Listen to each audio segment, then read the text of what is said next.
Cristo, Pai, usarei Jesus constantemente.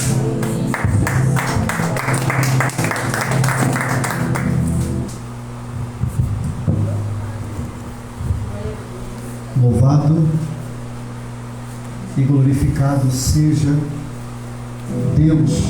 Os irmãos podem sentar. Que em tudo nessa noite Deus seja louvado. Junto com a minha esposa, o Daniel, presbítero Marques, nós queremos agradecer a Deus pela oportunidade que Ele nos concede de poder estar aqui nessa noite para ser o porta-voz do Espírito Santo. E o que quer que aconteça aqui, toda honra, toda glória, todo louvor será somente para o Senhor Jesus. Amém, igreja? Eu agradeço a Deus porque há 3 semanas atrás eu estive numa congregação. Nessa congregação o pastor ministrou, obrigado filho, Deus abençoe. Ele ministrou e quando ele terminou a ministração no final do culto, ele disse: aqui tem uma pessoa que Satanás traçou um plano, e o plano era matar essa pessoa, porque se trata do pregador do Evangelho, de um pregador do Evangelho,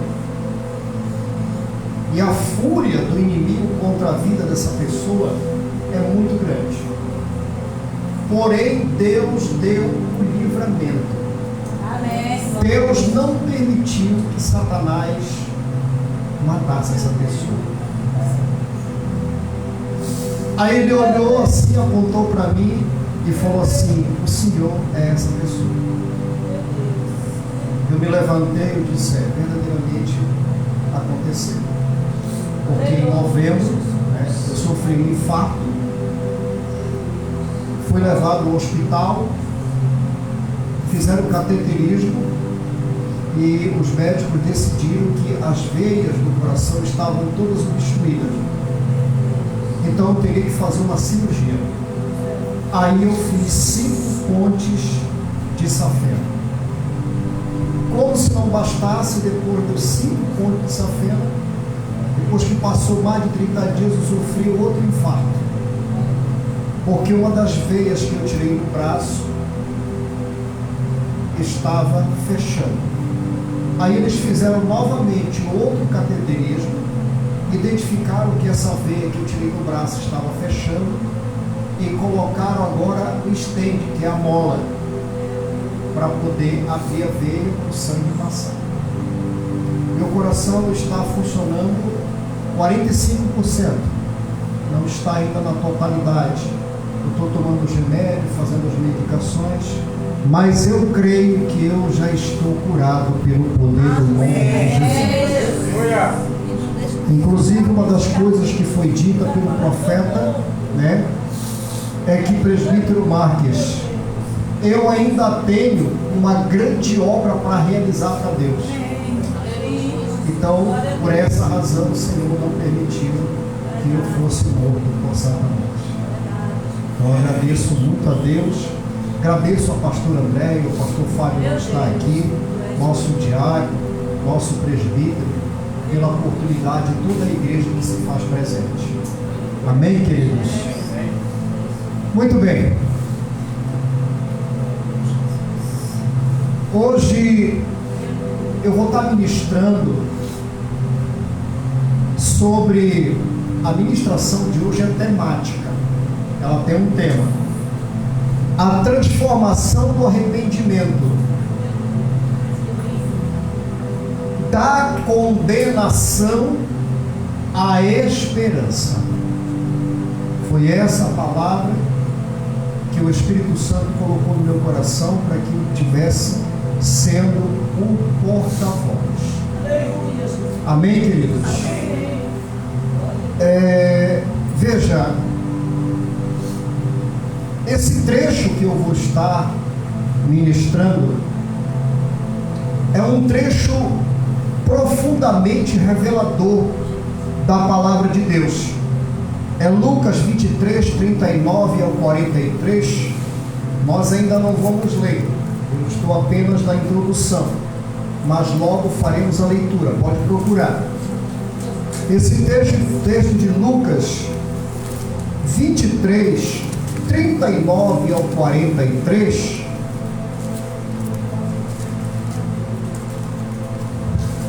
este texto não é apenas uma narrativa que aborda a crucificação de Jesus, mas um testemunho da grandeza, escute bem, e da misericórdia, grandeza e misericórdia de Deus, e da possibilidade de transformação, mesmo que nas últimas horas de vida, naquele momento que você imagina que tudo se perdeu, que não há mais solução, que não tem mais jeito, e aí é quando o Senhor Jesus diz: tem jeito. Aleluia! É Deus. Que o Espírito Santo nos guie para que possamos enxergar a essência do texto que vai ser lido e sentirmos o chamado ao arrependimento e à entrega total a Deus. Glória a Deus. É Deus. Que isso está ligado ao relacionamento. Antes da leitura do texto, nós precisamos observar que existe um contexto histórico e cultural sobre a crucificação. Exatamente isso. O Evangelho de Lucas nos revela um cenário brutal de dor e sofrimento, onde Jesus está na cruz, cercado por dois criminosos, um ao seu lado direito, outro ao seu lado esquerdo. A crucificação, queridos, na cultura romana, era um símbolo do castigo máximo imposto por Roma. Quando nós estudamos como era ser crucificado, a crucificação como pena de morte era extrema, era absurda em todos os seus aspectos. Roma era impiedosa, o castigo era uma degradação pública, a pessoa não era só maltratada por intermédio da crucificação, mas ela publicamente era exposta a toda aquela sociedade. E foi isso que aconteceu não só com o Senhor Jesus, como também com os dois ladrões, um da esquerda, outro da direita. Os dois criminosos representam a humanidade em sua totalidade. Um que se volta para a incredulidade. Um daqueles ladrões se tornou incrédulo, totalmente incrédulo, e o seu coração era mais duro do que uma pedra. Então a incredulidade e a dureza do coração de um dos ladrões era grande.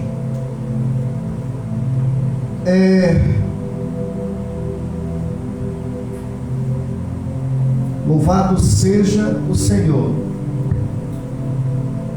E o outro, em sua desgraça, encontra um vislumbre de esperança, uma espécie de luz.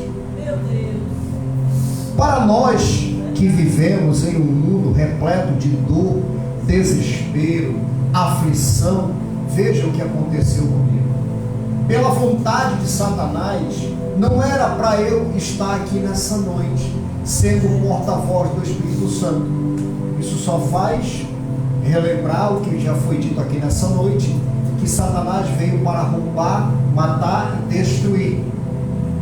Mas Jesus nos garante a vida eterna. Então, o que acontece? Nós, em um mundo de dor e desespero, né, essas figuras nos falam do nosso próprio estado e das direções que podemos escolher quando nós estamos sofrendo. Então, meu querido irmão, minha querida irmã, se você está enfrentando uma luta, se você está enfrentando uma dificuldade, se existe algo, escuta, não entre em pânico.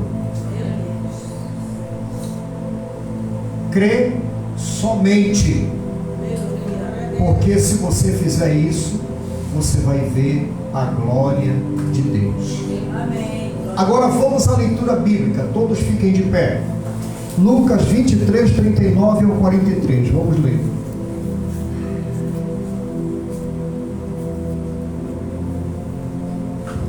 O texto sagrado diz assim: um dos malfeitores que estava pendurado, enfurecido, dizia: se tu és o Cristo, salva-te a ti mesmo e a nós. Mas o outro, respondendo, repreendia, dizendo: tu nem mesmo temes a Deus, estando na mesma condenação? Porque nós, em verdade, padecemos justamente, pois nós recebemos a devida recompensa dos nossos atos, mas este homem nada fez de errado. E ele disse a Jesus: Senhor, lembra-te de mim quando tu vieres em teu reino. E disse-lhe Jesus: verdadeiramente eu te digo, hoje tu estarás comigo no paraíso. Sente-se, por favor.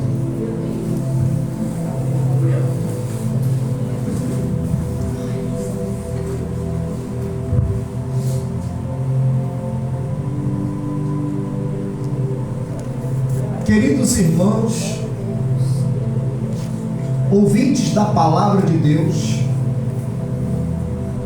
quando nós fazemos uma análise da exegese dos versículos para entendermos o que aconteceu no período, naquele momento da crucificação, nós lemos no primeiro versículo 39 estas palavras, abre aspas: um dos criminosos que estava pendurados o xingava.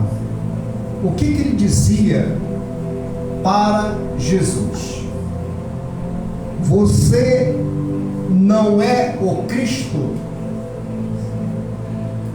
Salve-se a si mesmo e a nós. Fecha aspas.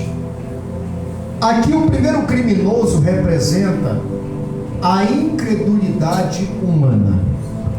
Ele se volta para Jesus não com o coração arrependido.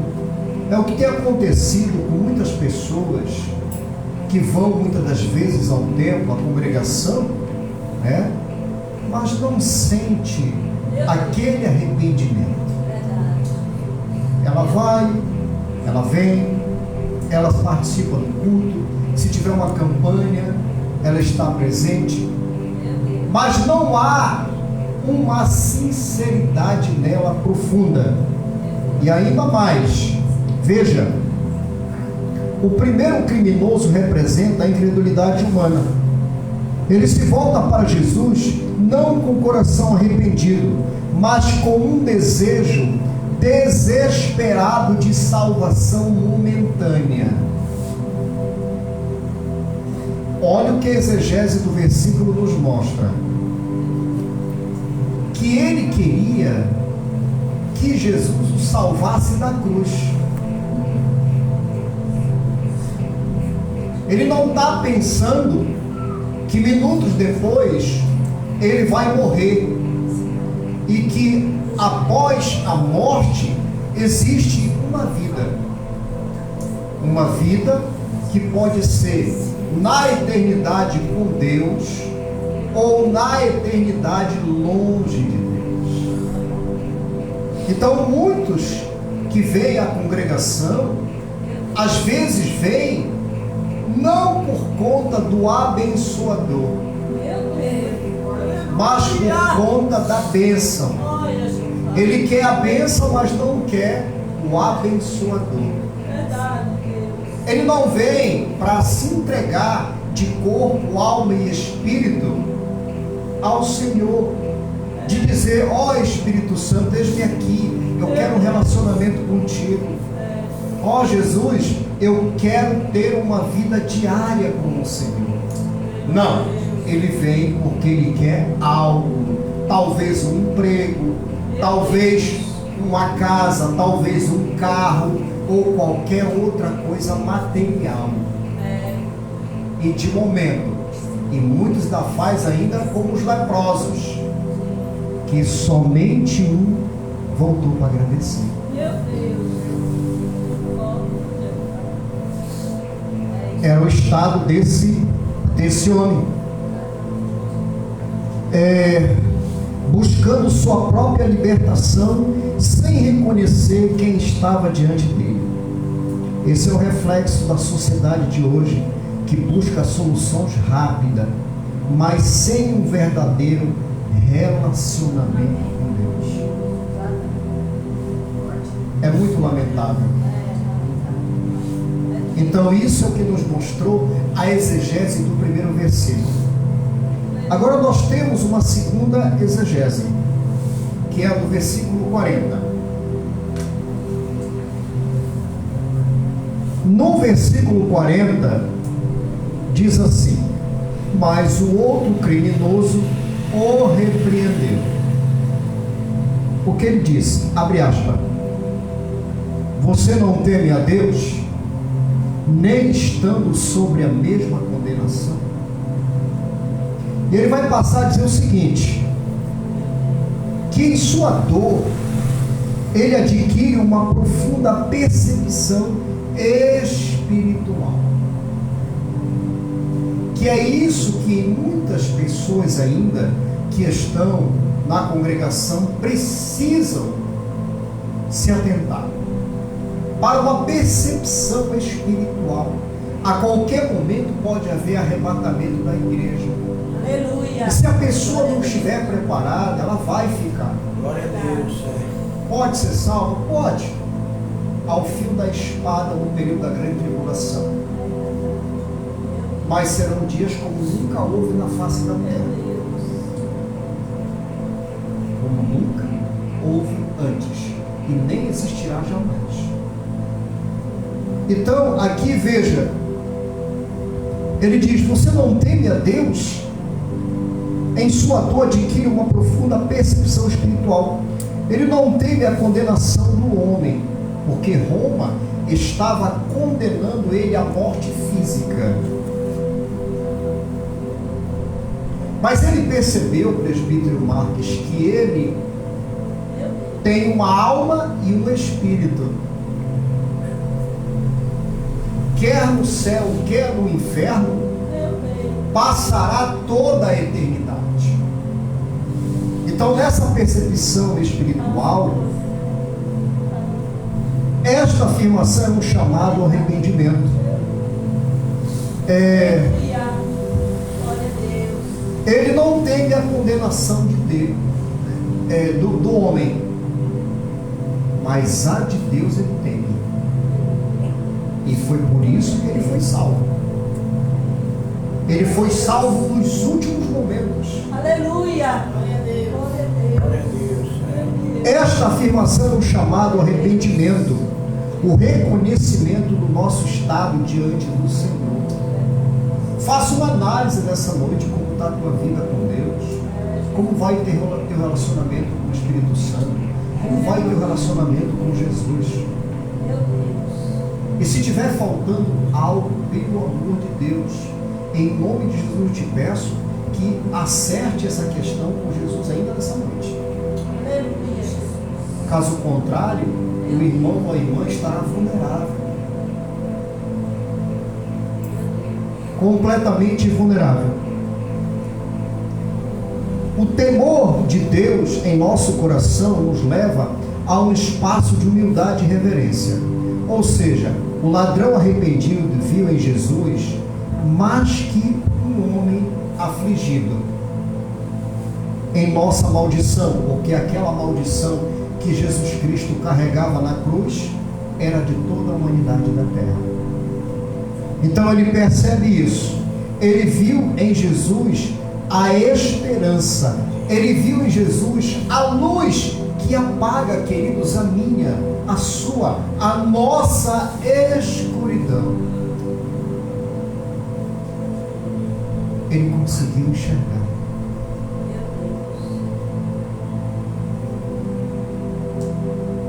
Nós temos alguns exemplos. O exemplo de Isaías. Isaías passou pela mesma situação que o ladrão arrependido na cruz do Calvário passou.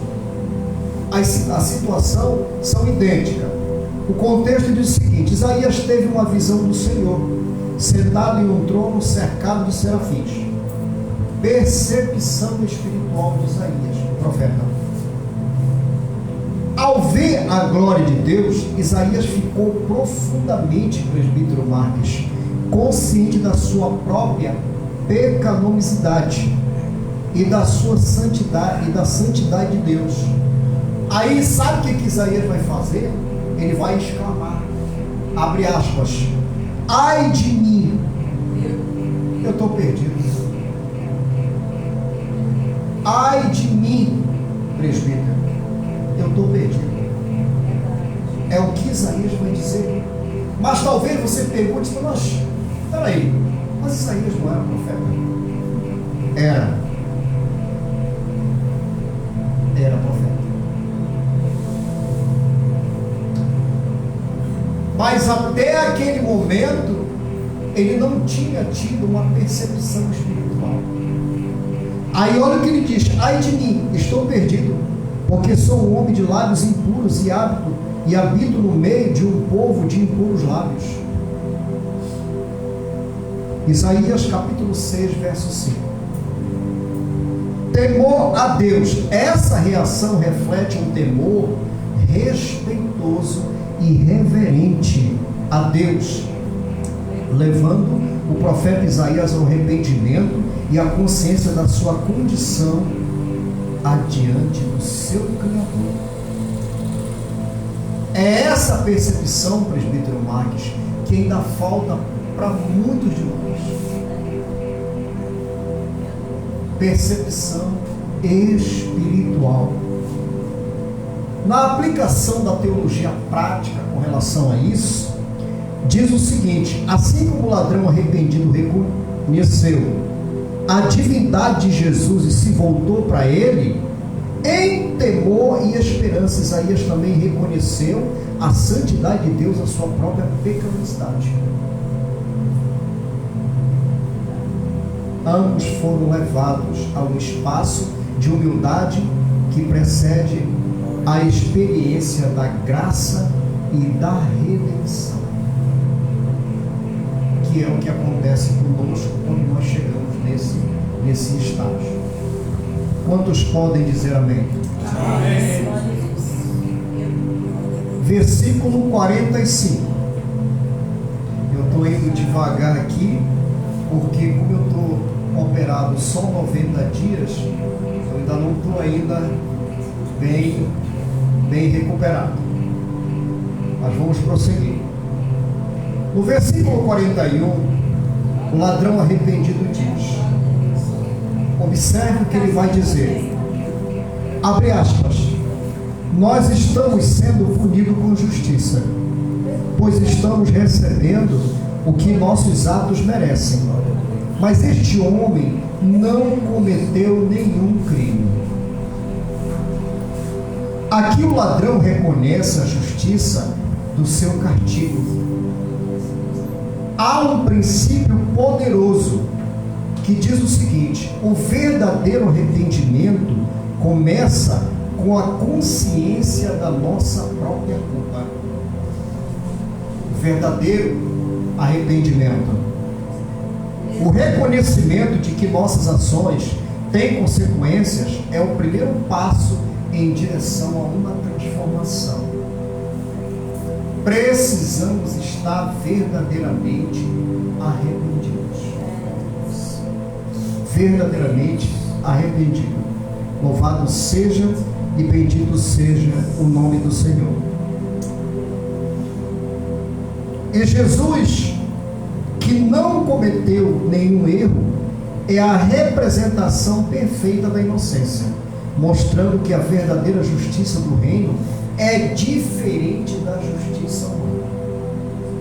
O ser humano age com um modelo de justiça própria. A justiça de Deus é completamente diferente da justiça do ser humano. Para você saber quem é Deus e do que Ele é capaz, o que Ele é capaz de fazer para salvar alguém, nós temos outro exemplo. Davi e Betseba. O contexto diz o seguinte: Davi cometeu adultério com Betseba e mandou matar o seu marido, Urias, para encobrir o seu pecado. Olha como é a coisa.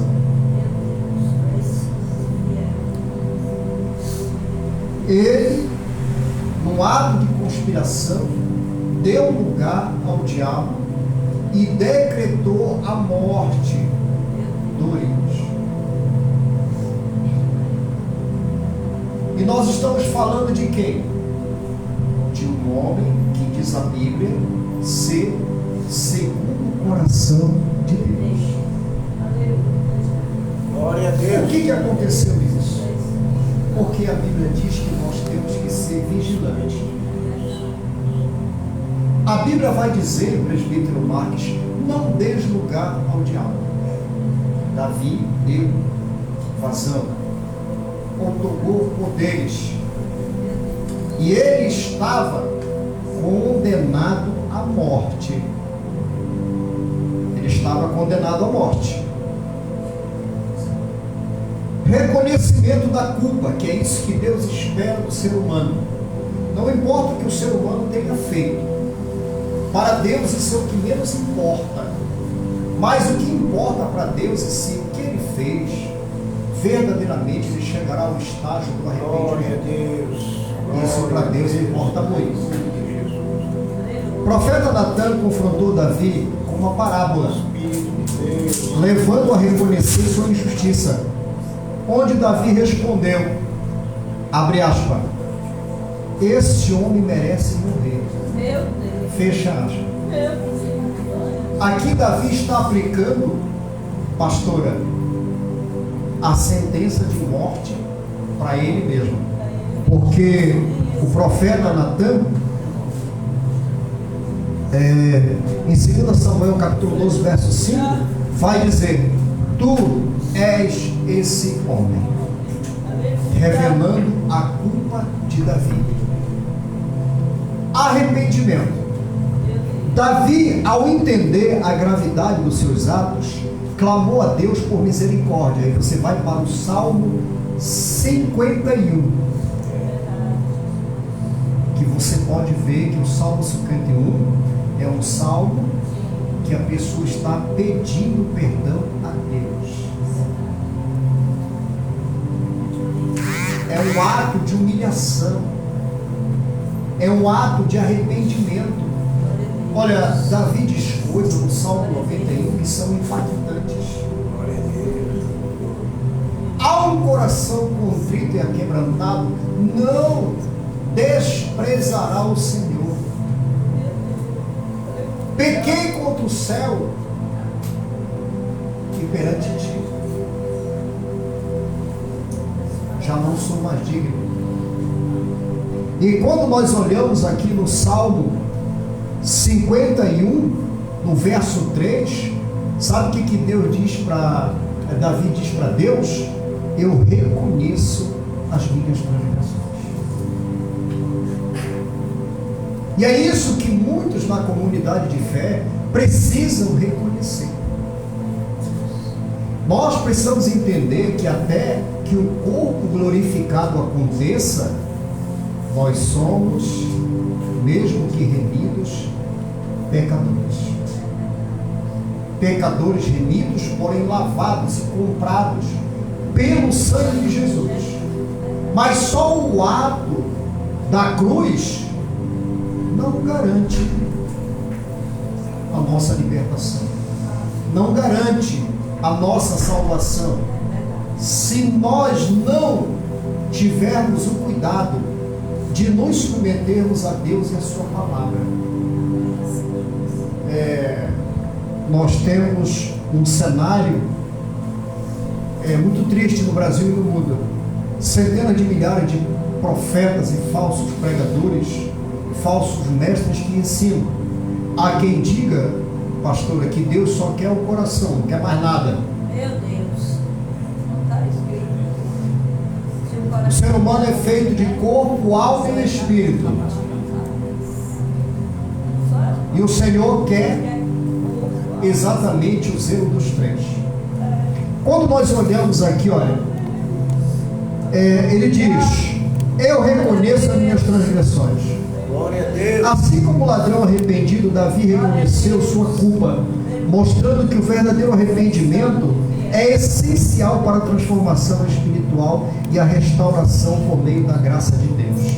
Olha, não tem como uma pessoa ser restaurada se não houver arrependimento. Verdade, Jesus. Você não lembra o que o João Batista dizia? Arrependei-vos e convertei-vos. Ele inclusive dizia para quem me ouvia: quem vos induziu a fugir da ira vindoura? E se alguém estiver achando que sem o arrependimento vai acontecer alguma coisa, pois eu estou aqui para te dizer que não. Aí sabe o que João Batista dizia? Olha, o machado está na raiz. Aleluia. Ele vai cortar. Glória a Deus. Meu Deus. Mais tarde Jesus vai aparecer dizendo: arrependei-vos e convertei-vos, porque é chegado o reino dos céus. Aleluia. Aleluia. Bendito seja o teu nome, Pai. É chegado o reino dos céus. Aleluia. Meu Deus. Espírito Jesus. Louvado seja o nome do Senhor. Obrigado, meu amado. Versículo 42. Deus maravilhoso. O ladrão então disse: Jesus, lembre-se de mim quando você entrar no teu paraíso. Este pedido do ladrão revela uma fé genuína. Em meio à sua condenação, o ladrão vê além da cruz, reconhecendo a realeza de Jesus. É um desdobramento extraordinário do que significa crer em Jesus como Senhor e Salvador. Aleluia. Glória a Deus. Ele não pede a libertação da cruz, como o outro ladrão pediu. Te salva e salva também a nós. Não, ele não pede libertação da cruz, mas um lugar na eternidade. Oh, glória. Aleluia. Meu Deus. Ele pede, queridos, um lugar na eternidade. Glória a Jesus. Por isso que o Davi disse que a vida humana é como um sopro. Já foi. Verdade, Jesus. É rápido. Mas a eternidade, o nome já está dizendo, é eterna. Imagine você, pessoas que hoje Glória a Deus. estão em prisão, há espírito e alma em prisão, Meu Deus. aguardando o juízo final. Já está definido a sua condição de eternidade. Porque Hebreus 9:27 vai dizer que depois da morte, acabou. Segue seu juízo. E se a pessoa morrer, como morreu o outro ladrão, passará toda a eternidade no inferno. Então a vida não é uma brincadeira. Ser cristão, ser crente, não é uma brincadeira. Se porventura alguém estiver levando por uma brincadeira, precisa rever esses conceitos. Precisa rever os conceitos e mudar. Porque quando se trata de salvação, não é como muitos pensam. Não é como muitos pensam.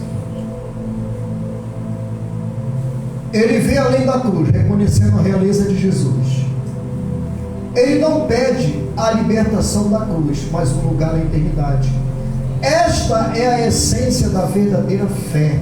Não procurar a salvação das circunstâncias. Não é passar por uma porta como aquela atrás de bênção. Meu Deus. Não que Deus não nos abençoe.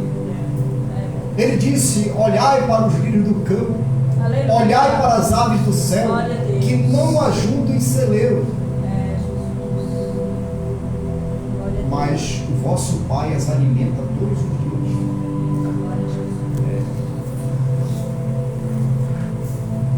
Ele alimenta. Vocês valem muito mais do que elas.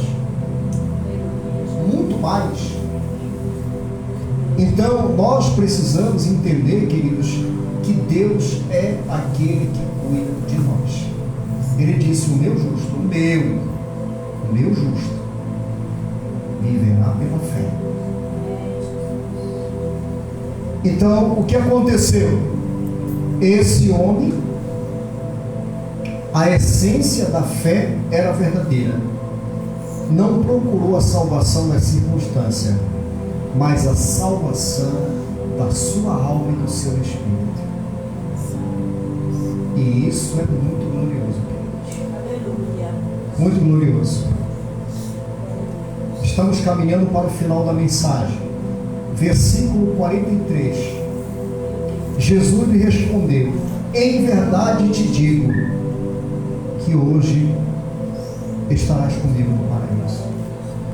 Amém. Glória a Deus. Em verdade te digo, hoje estarás comigo no paraíso. Aleluia. Nesta declaração resplandece a graça surpreendente de Deus. Hoje estarás comigo no paraíso. É uma promessa de esperança. Não importa quão longe tenhamos estado, sempre há um caminho de volta para o coração de Deus. Não importa o que você tenha feito, Deus está de braços abertos para te perdoar do que quer que tenha acontecido. Porque nós temos Aleluia. Aleluia.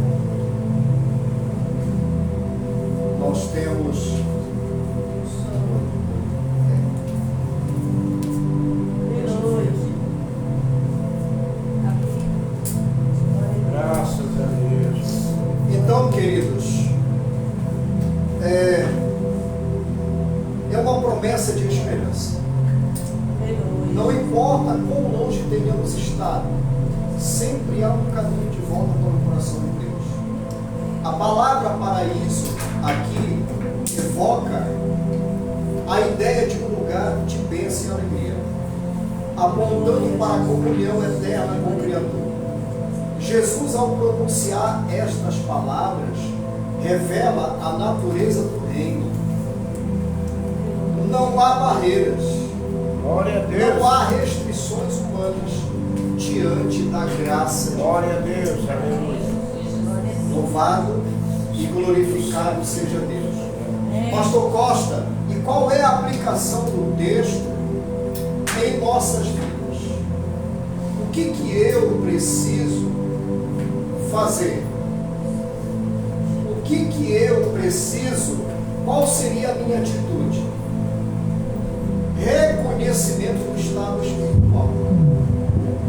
A primeira coisa que o ser humano precisa é reconhecer no seu estado de espírito.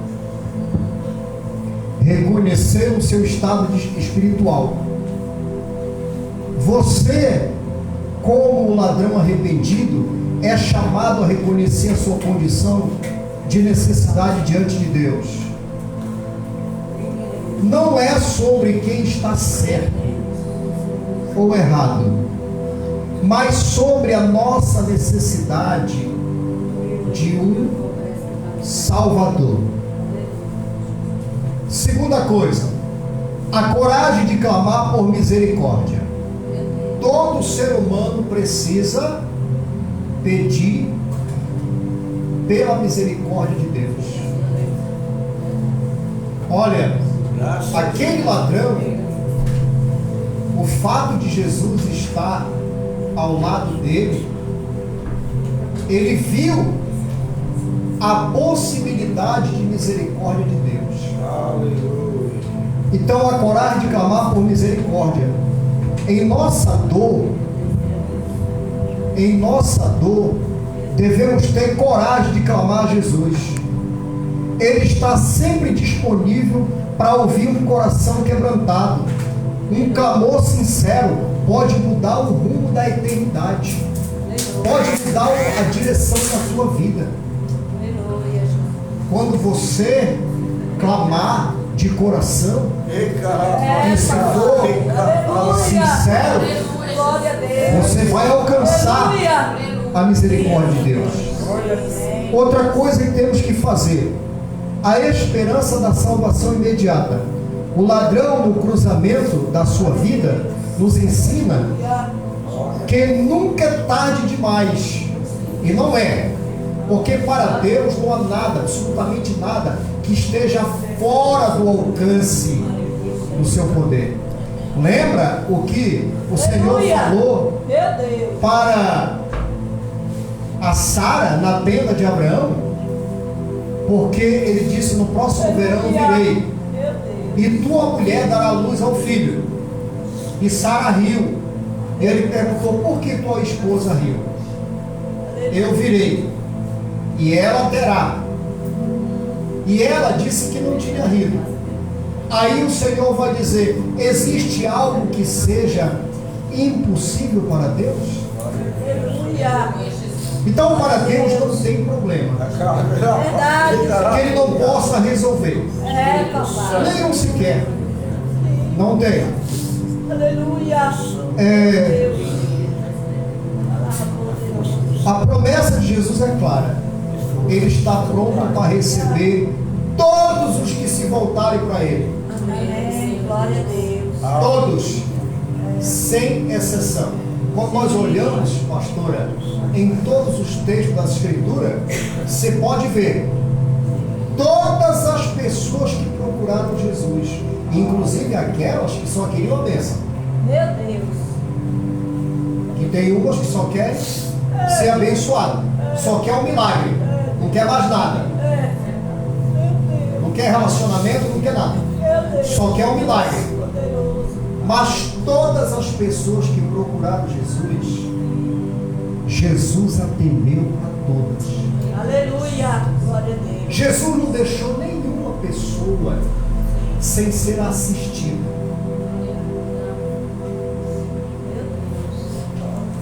Louvado seja Deus. Glória a Deus. E você pode observar, até na hora, minutos antes de sua morte, Jesus salvou o último homem. Hoje mesmo estarás comigo no paraíso. Glória a Deus. Glória a Deus. A quarta coisa que Deus espera de nós: um compromisso com o reino. Envolver-se com o reino de Deus é a igreja. É mais do que uma decisão. É um chamado a viver de acordo com os valores e ensinamentos de Cristo através da sua palavra. O reino não é apenas um lugar, é uma realidade que deve ser vivida aqui e agora. Não é amanhã, não é um mês, não é um ano, não. É sempre. E agora vamos para A conclusão. Ao refletir sobre a poderosa passagem de Lucas 23, 39 ao 43, onde Jesus promete ao ladrão arrependido que ele estaria com ele no paraíso, somos confrontados com uma verdade impactante. Não importa quão longe tenhamos ido, a graça de Deus nos encontra sempre. Amém. Glória a Deus. O ladrão, em seu último ato de sinceridade e arrependimento, viu em Jesus mais que um homem, afligido em sua maldição. Viu em Jesus a esperança. Veja nesta noite a esperança de Jesus. Aleluia. Glória a Deus. A luz que podia apagar a sua escuridão. Ele disse: lembra-te de mim no dia, sei que nada sou, Senhor, nada em troca tenho pela vida para te dar. Jesus lhe respondeu: no paraíso, ainda hoje. Aleluia. No paraíso, ainda hoje. Glória a Jesus. Ainda hoje você viverá. Amém. Glória a Deus. Aleluia. Meu Você Deus. viverá. Aleluia. Porque a promessa de redenção mostra que não existe situação que esteja além do alcance do amor e da misericórdia de Deus. Hoje Deus está nos chamando, queridos, assim como chamou aquele homem na cruz. Ele nos oferece não apenas uma promessa eterna. Você que está nos assistindo pelas mídias sociais, Jesus também te chama. Ele tem um propósito para a sua vida. Mas a oportunidade de um relacionamento transformador, aqui e agora, através da entrega a Jesus, encontramos o perdão, a esperança e uma nova vida. Assim como o ladrão que em seu momento mais crítico reconheceu sua necessidade de um Salvador, cada um de nós é convidado a fazer a mesma escolha. Mesma escolha.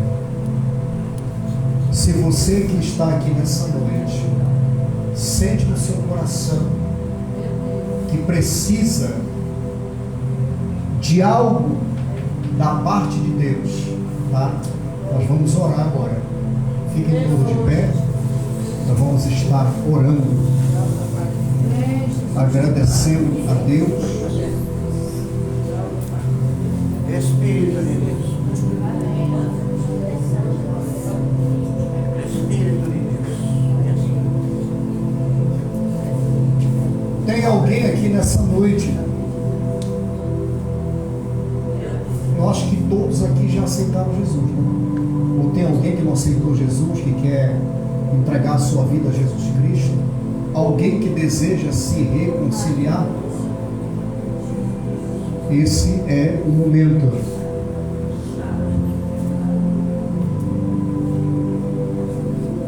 Nós vamos estar orando agora. Quem precisa de oração, levante a sua mão. Vamos estar orando, agradecendo a Deus, nosso Deus e nosso Pai. Nós queremos te agradecer pela oportunidade que o Senhor nos concede de poder estar aqui nesta noite. Eu agradeço muito ao Senhor por me permitir ser o porta-voz do teu Santo Espírito. O Senhor sabe que eu estou ainda sentindo dificuldade na minha fala, no pulmão, por conta da cirurgia que foi recente. Mas eu agradeço por ter me concedido a oportunidade de ser o porta-voz do Espírito Santo nessa noite. Apresento à igreja todos quanto ouviram a tua palavra, que esta palavra venha brotar fruto de justiça na vida de toda a igreja. Em o nome de Jesus, que assim seja. Amém. Glória a Deus. Aleluia.